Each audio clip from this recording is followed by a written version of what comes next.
마귀가 또 그를 데리고 지극히 높은 산으로 가서 천하 만국과 그 영광을 보여 이르되 만일 내게 엎드려 경배하면 이 모든 것을 내게 주리라. 이에 예수께서 말씀하시되 사탄아 물러가라. 기록되었을 때 주 너희 하나님께 경배하고 다만 그를 섬기라 하였느니라. 이에 마귀는 예수를 떠나고 천사들이 나와서 수종드니라. 아멘. 우리는 이 대림절 기간에 예수님께서 광야에서 받으셨던 세 가지의 시험을 함께 살펴보면서 왜 예수님께서 이 땅에 오셨는가 구체적으로 하나씩 하나씩 살펴보고 있습니다. 그래도 오늘은 이제 예수님의 마지막 세 번째 시험에 대해서 함께 우리가 살펴볼 텐데, 아까 우리 권사님께서 기도하시면서도 하셨지만 나라가 너무나도 어렵고 혼란스러운 때예요. 지금까지 일어났던 일들도 너무나도 막 격동스러운 일들이 너무나도 많이 있고, 그러다 보니까 불안한 마음도 있고 걱정되는 마음도 있을 텐데, 무엇보다도 우리가 여기서 주의해야 할 것은 뭐냐면은 이러한 이 이념과 이념의 싸움이 나타날 때 서로를 죽일 듯이 미워하는 마음에 붙잡힐 때가 너무나도 많이 있다고 하는 거예요. 우리가 각자의 어떠한 가지고 있는 생각과 또 철학과 이념들은 서로 다를 수 있어요. 그런데 이게 적어도 우리 그리스도인들은 미움이 되어서는 안 된다고 하는 거예요. 우리는 기도하는 사람이 돼야 돼요. 비난하는 사람은 너무나도 많아요. 하지만 정말 나라를 위하여서 간절한 마음으로 기도하는 사람은 생각보다 별로 없다라고 하는 거. 분노하기 전에 우리가 기도하고 나라 일에 대해서 관심 갖지 말아서도 안 되고, 우리는 그 일들 하나하나를 위해서도 늘 관심을 갖고 우리가 할 수 있는 일들에 가서 힘쓰면서 그 무엇보다도 먼저 기도하는 일에 함께 동참하며 힘써 나갈 수 있는 그런 우리 성숙한 그리스도인들이 될 수 있길 소망합니다. 네, 좋습니다. 자, 이제 오늘 나누게 된 말씀을 좀 살펴보면 어쩌면 우리가 지금의 이 어려운 상황 속에서 어떤 마음과 어떤 태도로 우리가 살아가야 할까에 대해서도 생각해 볼 수 있는 그런 말씀이 될 수 있을 것 같은데, 이제 말씀을 함께 살펴보도록 하겠습니다. 자, 먼저 질문으로 시작을 해볼게요. 자, 우리는 다 그리스도인들이고 믿음을 가지고 있어요. 자, 그렇다면은 우리들의 믿음, 여러분들의 그 믿음의 최종 목적지는 무엇이 있나요?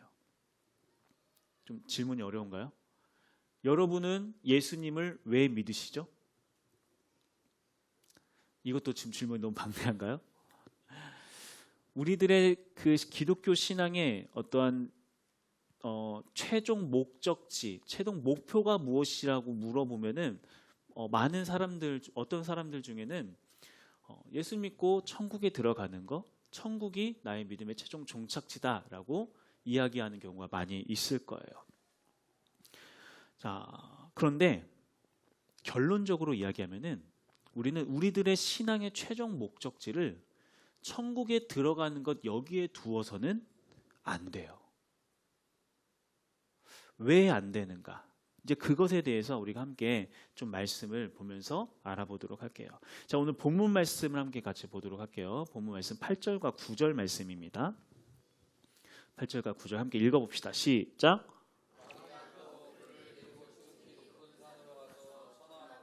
그 영광을 보여 이르되 만일 내게 엎드려 경배하면 이 모든 것을 내게 주리라. 자, 우리는 이제 3주 동안 예수님께서 광야에서 시험을 받으셨던 그 세 가지 시험에 대해서 쭉 살펴봤는데, 오늘 마지막 시험이 뭐냐면은 사탄이 예수님께 이야기를 하죠. 천하 만국과 영광을 보여주면서 나한테 절하면은 이 모든 것들 다 줄 테니까 나한테 한 번만 절해라. 이게 시험의 내용이었어요. 자, 그런데 여러분 가만히 생각을 해보세요.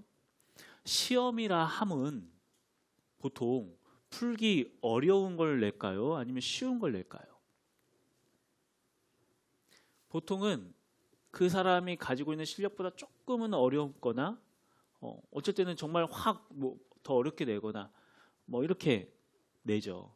그런데 지금 사탄이 냈던 이 시험이 예수님한테 정말 시험거리였을까요? 어땠을 것 같아요?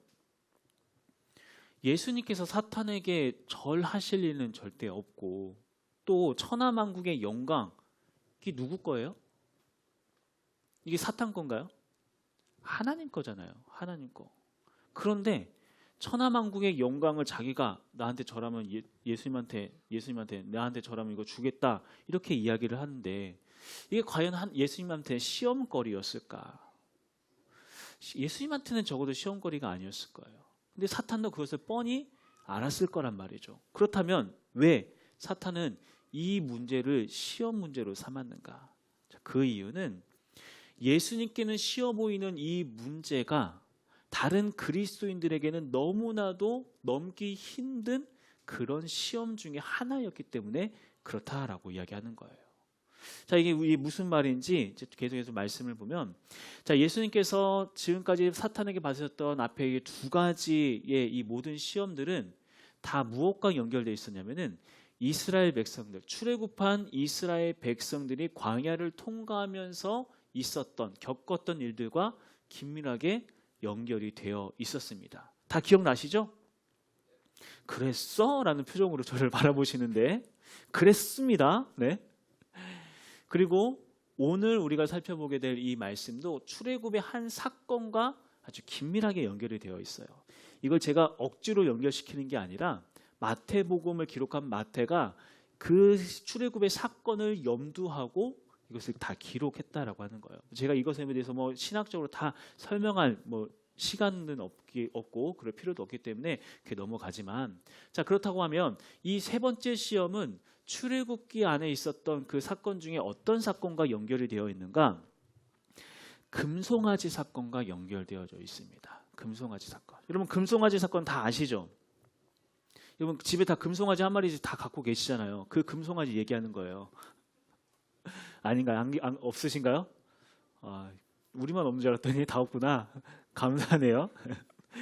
자, 금송아지 사건이라는 게 무엇인가? 자, 이스라엘 백성들이 애굽에 나와서 홍해를 지나서 광야를 통과하고, 어쩌면은 하나님께서 딱 광야까지 다 통과하게 됐으니까 바로 가나안으로 데리고 갈 만도 한데, 하나님께서 바로 가나안으로 이끌어가지 않으시고 어디로 데려가시죠?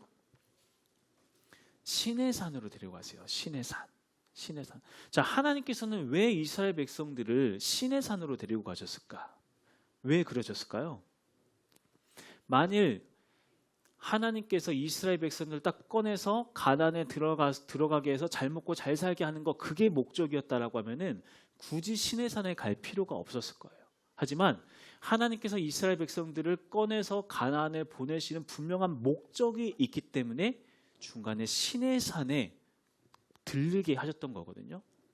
자, 그렇다면 하나님께서 이스라엘 백성들을 가나안으로 이끌어 가셨던 분명한 목적이라는 것은 도대체 무엇인가? 그 목적이 출애굽기 19장 6절 말씀에 나와 있습니다. 자, 말씀 한번 우리 화면으로 한번 볼게요. 같이 한번 읽어볼까요? 시작.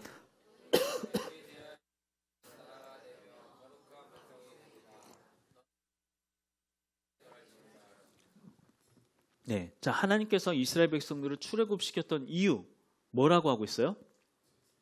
제사장 나라가 되고 거룩한 백성이 되도록 하기 위하여서.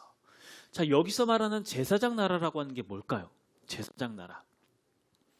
제사장이 하는 역할을 생각하면 우리는 제사장 나라라는 게 뭔 줄 알 수 있어요. 제사장이 하는 역할은 뭐냐면은 거룩하신 하나님과 그리고 백성들의 그 중간에 서서 백성들과 하나님을 연결시켜주는, 백성들로 하여금 하나님 앞에 나아가고 하나님을 경험하고 하나님을 만나게 해주는 그 역할, 중간 다리 역할을 해주는 게 바로 제사장이 하는 역할이에요. 그렇다고 하면 제사장 나라라고 하는 것은 무엇인가? 제사장 나라 역시 마찬가지로 온 열방이, 하나님을 알지 못하는 온 열방으로 하여금 하나님이 어떤 분이신지를 알 수 있도록 그 통로가 되어주는 나라, 그런 역할을 하는 나라가 바로 제사장 나라라고 하는 거예요.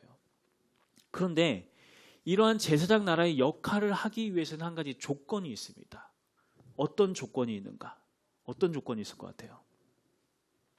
집에 금송아지가 있어야 돼요. 뻥입니다. 금송아지가 있는 게 아니라, 자, 아까 우리 보았던 말씀 한번 다시 볼게요. 출애굽기 19장 6절 말씀 다시 한번 읽어봅시다. 같이 시작.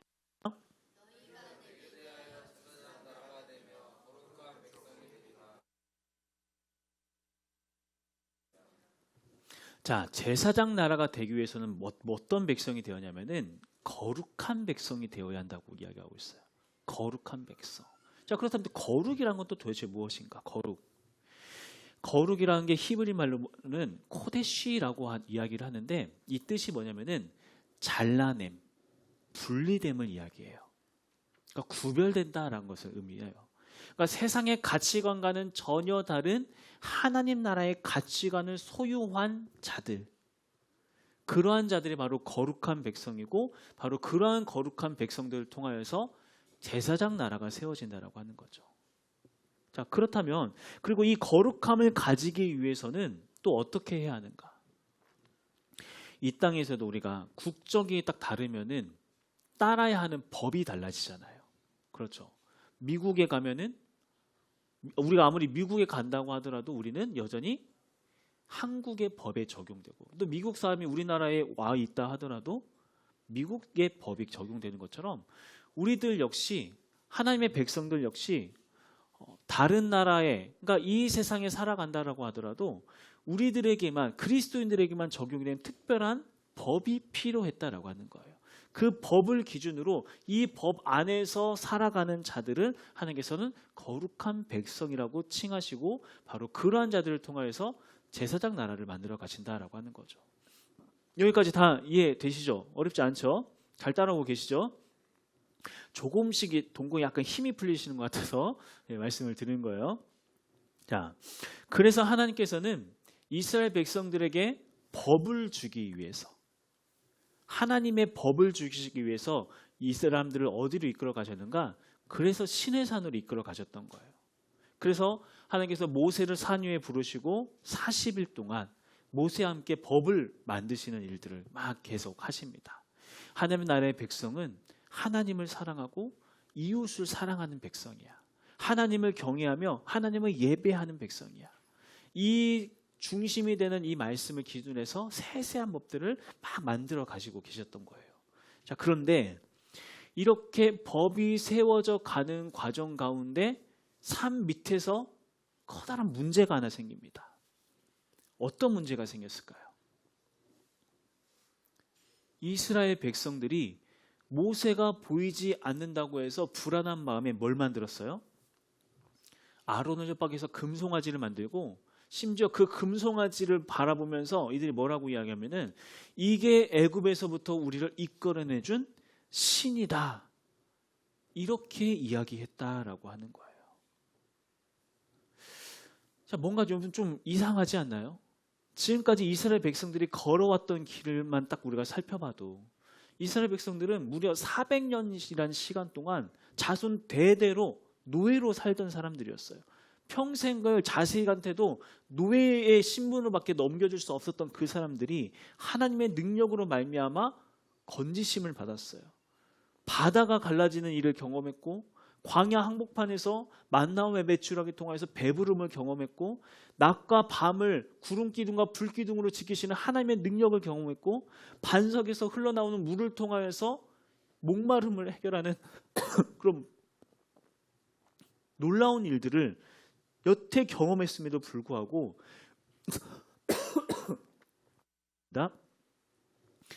고작 딱 40일 동안 모세가 보이지 않는다라는 그 이유 하나만으로 어쩌면 40일도 아니었겠죠. 모세가 올라가 있는 기간 동안에 금송아지를 만들었으니까 그 짧은 시간에 고세를 못 참고 금송아지를 만들어서 섬기고 있다라고 하는 거. 이게 바로 우리를 이끌어준 신이다라고 이야기하고 있다라고 하는 거. 왜 이런 행동을 하는 걸까? 왜 그럴까? 그 이유는 하나님께서 가지고 계셨던 출애굽의 목적과 이스라엘 백성들이 생각하는 출애굽의 목적이 서로 달랐기 때문에 그렇다라고 하는 거예요. 하나님께서 가지고 계셨던 목적은 뭐라고요? 이들을 제사장 나라 삼는 거. 하나님을 경외하는 나라 백성으로 삼는 거. 그게 목적이었는데 이스라엘 백성들의 목적은 무엇이었는가? 이들은 오로지 그저 빨리 젖과 꿀이 흐르는 가나안 땅에 들어가서 거기서 편하게 행복하게 아무 걱정 없이 살아가는 거. 오로지 그것만을 향해서 가나안을 향해 가고 있었거든요. 그냥 가나안 자체가 목적이었다라고 하는 거예요. 그러다 보니 이들은 빨리 모세가 내려와서 자기들을 가나안 땅으로 데리고 가서 우리로 잘 먹고 잘 살게 해줬으면 좋겠는데 내려오지 않고 언제 내려올지 알 수도 없고 마음은 조급해지고 이러다가 혹시 모세 안 내려오는 거 아니야? 우리들의 소원, 나의 꿈, 내가 원하는 걸 안 이루어주는 거 아니야? 자기들의 이 불안한 마음이 생기니까 무엇을 만들어낸 건가? 자기의 꿈을 이루어질, 자기의 소망을 이루어질 금송아지를 꺼내가지고 만들어가지고 그것들을 섬기면서 이게 나의 꿈을 이루어줄 것이다. 이게 나의 소원을 이루어줄 것이다. 이런 행동을 했다라고 하는 거예요. 우리는 이러한 그 이스라엘 백성들의 모습을 보면서 야, 왜 이렇게 어리석어? 야, 그렇다고 어떻게 금송아지를 꺼내서 그걸 섬길 수 있어? 우리가 이야기할 수 있겠지만 하여튼 이게 우리가 이 이야기가 남의 이야기가 아니라고 하는 거예요. 우리들 역시 여러분 우리가 지금까지 어떠한 구원의 역사를 통해서 지금 여기까지 왔나요? 우리 또한 죄와 사망의 권세에서 도저히 빠져나올 수 없었는데 어린 양 대신 예수 그리스도의 그 보혈의 능력으로 말미암아 구원함을 받았어요. 그리고 그 과정 속에서 지금까지 오는 과정 속에서 너무나도 힘들고 어려운 일이 있었지만 그때마다 내가 배고플 때 만나와 메추라기를 내리시고 반석에 물을 내시고 구름 기둥과 불 기둥으로 나를 인도하시는 하나님의 능력을 여태까지 경험했잖아요. 우리도 계속 그 길을 가고 있는데 그런데 그 길을 가고 있으면서 우리는 계속해서 뭘 바라보냐면은 젖과 꿀이 흐르는 그 가나안 땅, 내가 이루고 싶은 그 무언가 그것만을 바라보면서 주님 나는 도대체 언제 잘 먹고 잘 살 수 있나요? 주님 나는 언제 성공할 수 있나요? 주님 내 자녀들은 언제나 그렇게 평탄한 직장 얻어서 잘 먹고 잘 살면서 걱정 없이 살 수 있나요? 왜 그날은 빨리 오지 않나요? 오직 가나안만을 바라보면서 그 가나안에 하나님이 빨리 나를 데리고 가시지 않는다는 이유로 어느새 하나님의 법이 아닌 내 안에 있는 금송아지 꺼내서 이렇게 하면 그래도 빨리 갈 수 있지 않을까? 저렇게 하면 빨리 갈 수 있지 않을까? 금송아지를 섬기는 모습이 우리에게 있지 않았냐라고 하는 거예요. 우리가 가장 흔한 예로 뭘 들 수가 있을까요? 우리 그렇게 믿음 좋은 부모님인데도 불구하고 아이들이 고3이 돼서 교회에 안 나오는 것에 대해서 이상하게 생각하지 않아요. 왜요? 어쨌든 빨리 들어가기만 하면 되니까. 과연 그게 맞나요? 우리들 역시 뭐 다 마찬가지죠. 내가 이루고 싶은 그 뭔가를 위하여서 하나님의 법이 아니라 어느 순간에 세상의 법에서 이야기하는 이렇게 하면 성공한다더라, 저렇게 하면 성공한다더라. 그게 불법적이더라 하더라도 어쨌든 하나님의 이름을 건 기업인데도 불구하고 우리는 하나님의 나라를 위해서 하는 겁니다. 우리는 이렇게 합니다. 근데 뒤에서는 아름답지 않은 그런 모습으로 행하는 그런 모습들. 여러분 혹시 록펠러라고 하는 사람 혹시 아세요? 록펠러? 록펠러 하면 여러분들 어떻게 알고 계시죠? 네, 잘 알고 계세요. 석유왕이에요, 석유왕. 역사 이래로 가장 부자 그 빌 게이츠 지금은 뭐 저기가 그 어디죠? 어쨌든 빌 게이츠의 몇 배의 부자라고 이야기를 하더라고요. 빌 게이츠의 몇 배의 부자. 그리고 그 사람이 뭘로 또 유명하냐면은 11조의 왕. 11조를 절대 빼놓지 않고 하고 11조를 계산하는 직원만 뭐 80몇 명이 있었다고 이야기해요. 회계사가. 그리고 나중에는 그 자선 단체를 만들어 가지고 뭐 이렇게 하고 그래서 이 록펠러라는 사람이 뭐 부흥사 분들에게는 아주 중요한 아주 이렇게 핵심 어떤 예시가 되죠. 이렇게 11조를 잘하고 주일 성수 이렇게 잘 지키고 이렇게 하면은 하나님께서 이렇게 복을 주신다.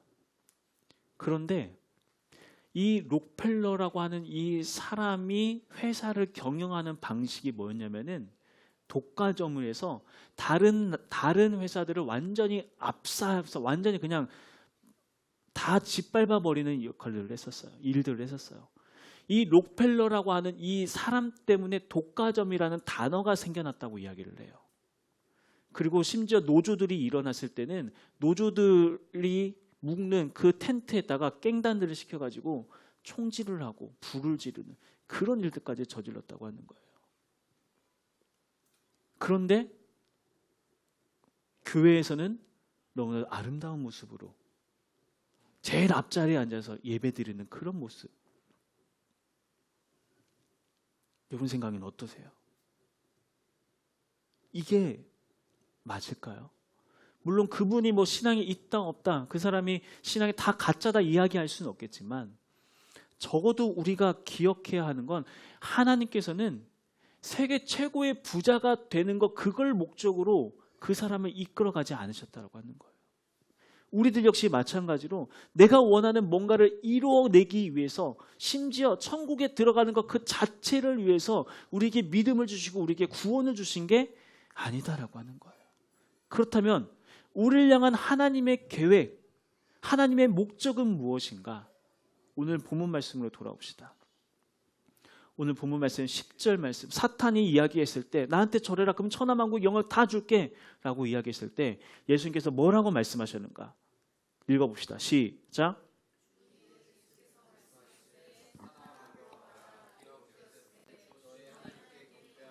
다만 그를 섬기라 하였느니라.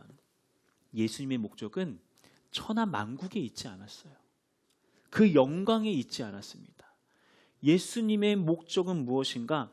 어떠한 상황 속에서도 하나님을 경배하고 어떠한 상황 속에서도 하나님만을 섬기는 것, 어떠한 상황 속에서 하나님의 법을 지켜나가는 것, 하나님의 말씀에 순종하는 것, 그것 자체가 예수님의 삶의 목적이었다라고 하는 거예요.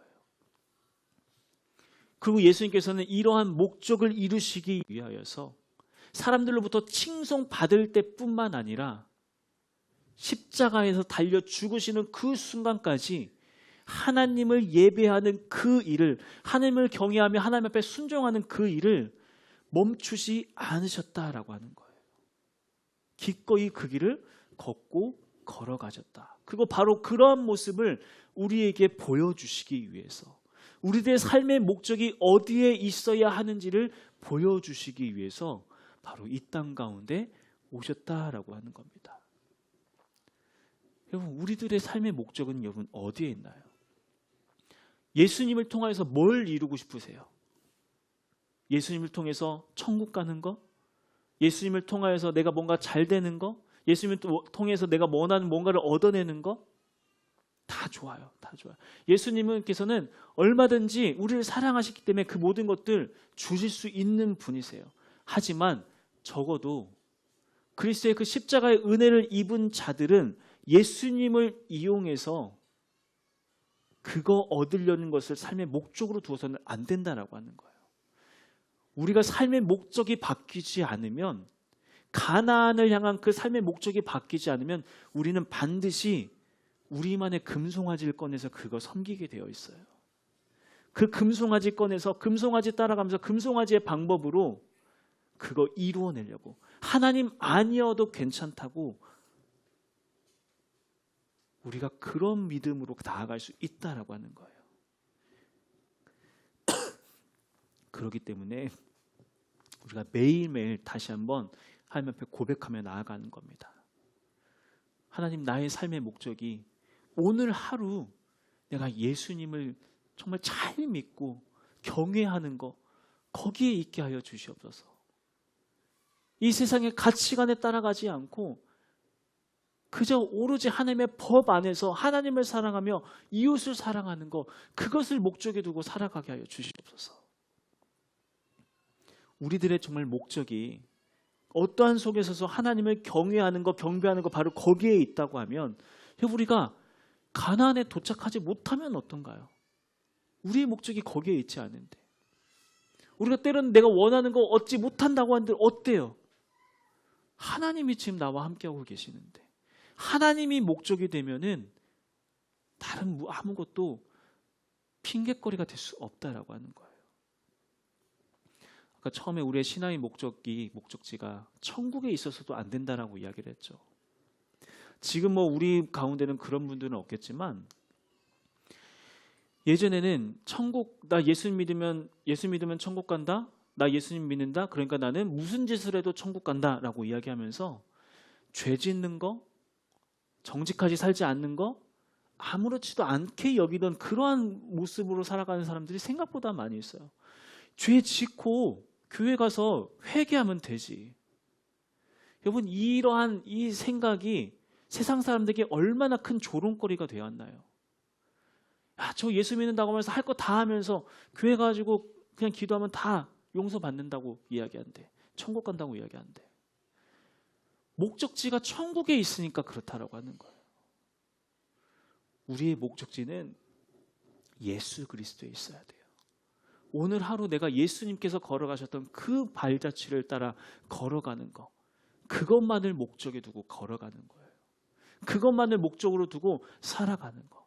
그렇게 살다가 어느 순간에 예수님과 그 깊은 사랑의 관계로 얽히다 보니까 예수님 없이는 도저히 살 수 없다라는 그 마음, 그 열망이 가득 넘치게 되다 보니까 어느 순간에 정신 차려 보니까 그 아름다운 하늘나라에서 내가 그 예수님과 함께 동행하고 있는 거예요. 천국이 목적지가 아니라 어느 순간 나에게 주어진 거라는 거죠. 다시 한번 여러분에게 말씀드려요. 우리의 목적이 바뀌지 않으면 우리는 금송아지 따라갈 수밖에 없습니다. 그렇기 때문에 우리가 결단해야 돼요. 하나님, 내가 하나님과 금송아지 바꾸지 않게 하여 주시옵소서. 나의 이 목적이 나의 욕망이 되고 욕심이 되어서 그거 이루고자 하는 마음으로 내가 하나님을 금송아지로 바꾸지 않게 하여 주시옵소서. 그저 지금 나에게 주어진 이 상황 속에서 내가 감사하면서 이 상황 속에서 내가 하나님을 경배하리라, 하나님을 예배하리라 다짐하면서 그게 그저 오늘 하루 나의 삶의 유일한 목적이 되게 하여 주시옵소서. 우리가 이렇게 주님 앞에 고백하며 결단하며 나아가기 시작할 때 우리들의 삶 가운데 내가 이루지 않았는데도 행복할 수가 있어요. 내가 뭔가를 갖지 않았는데도 여유로울 수 있어요.